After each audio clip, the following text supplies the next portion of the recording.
Асмандан жарып көрсөң жылдыз деп бил, ак калпак кийгендерди кыргыз деп бил деп кыргыздын мына ушундай улуу сөзү бар. Акыркы жылдары ак калпак күнү элибиздин жашоо турмушунда эң маанилүү күндөрдүн бири болуп калды.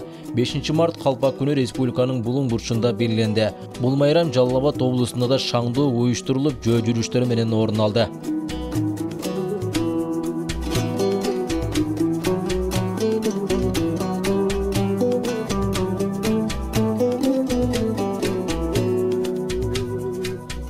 Ак калпактын тарыхына токтолсок, илгери хан шайланганда башына ак калпак кийгизишкен.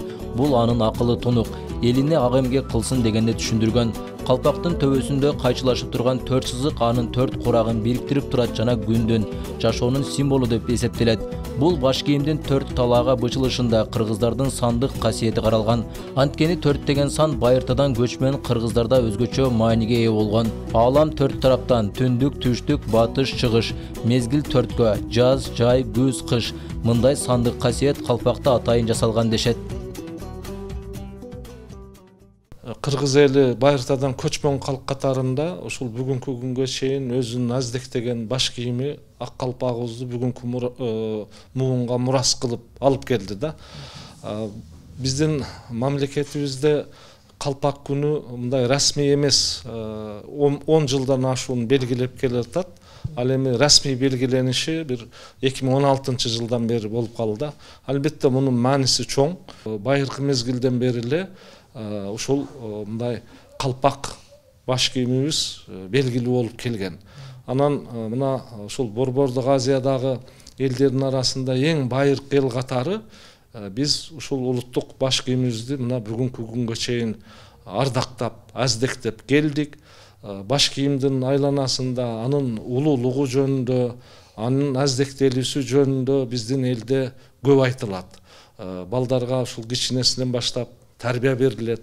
Башкача айтканда, бул эң бир маанилүү мындай тарбия болуш керек деп ойлоймун да. Ал эми илимий жактан алгандагы артыкчылыгы калпак жасалган уяң жүн теринде жакшы сиңирет. Ал өзүндөгү суунун бир бөлүгүн сиңирип алгандыктан аны кийген адамдын башы тердебей кургак жүргөнүнө шарт түзгөн. Жүндүн кылдарындагы миллиондогон аба жаздыкчалары суукта да, ысыкта да жылуулукту жакшы сактап турат. Ар бир улуттун өзүнүн улуттук баш кийими, каада салттары болот эмеспи? Аны сыңары кыргыздын улуттук баш кийимдери калпак жана ак элечек. Бул калпак ар бир адамдын жаш өзгөчөлүгүндө карап, жаштардын, орто муундардын, аксакалдардын, ак соок адамдардын, журт башылардын калпактар баш кийимдери болгон. Ошол эле учурда мисалы үчүн аялдарыбызды алып көрсөк, бул 5 көкүл чач деп койгон өспүрүм кыздарды, андан кийин жаңы кыз бала турмушка чыкканда ак жоолуктарды салышкан, андан кийин байбиче энелерибиз, чоң зайыптар, журт энелерибиз бул элечек таанышкан. Ошон үчүн ошолордун баягы коомдук орду, өзгөчөлүгү менен баш кийим аркылуу билгенбиз. Улуттук баш кийимибиз болгон ак калпак бүгүнкү күндө ар бир жигиттин жашына карап чыгарылып келет. Мына ошол сыңары эле мына бүгүнкү күндө дагы базарларда калпактардын ар кайсы түрлөрү бар. Мына ушул мен кармап турган калпак бул кийиз калпак. Бүгүнкү күндө калпактар заман талабына жараша чыгарылып базарларда сатыкка коюлган. Сатуучулар жаштар кыска түрдөгү калпактарга басым жасашып жаткандыгын айтышты. Азыр эми көбүнчө кыска калпактарга басым жасап калды. Мондай балдар көбүнчө кийишип атат. Кыска, мындан да кыскалары бар. Ошолордон кийишип атат азыр. Анан бийик калпак, мондай калпактар көбүнчө кийитпейитке жанагы той-пойго иштеткенге. Жалал Абад шаарындагы номер 1 Бабкин атындагы гимназия мектебинде калпак күнүнө карата ачык сааттар өткөрүлдү. Анда 1 класстын окуучулары баштарына калпактарды кийип келишкен. Ачык саатта мамлекеттик атрибуттардын тарых таржымалы, калпак жөнүндө маалыматтар берилди. Михаил Бабкин атындагы номер 1 мектеп гимназиясынын 1 класстардын балдардын маанайы абдан кубанычта. Балдарыбыз ак калпак кийип келгениге абдан кубанычта турат. Жерге койсо болбойт, кийип жүрүш керек. Улуттук баш кийим, жерге чыдаш керек, аны дайыма кийип жүрүш керек. Ак калпакты төрөсө болбойт, Töөлесе баш ооруйт, жерге таштабаш керек. Ар дайым кийип туруш керек. Мектептен келип калпакты ыргытпаш керек. Жакшынакай коюп, жакшынакай кылып бир жерге коюп коюш керек. Ар бирибиз кийип жүрүшүбүз керек. Калпакты даталуу күндөрдө гана кийбестен, ар дайым мырзалар башынан чүрбөй кийип жүрсө жакшы болмок дейт жаш активисттер. Менин оюмча азыр биздин кыргыздардын балдары көбүнчө определенный моменттерде, мисалы үчүн ак калпак күнүндө эле кийбесе, а так редко болуп калды.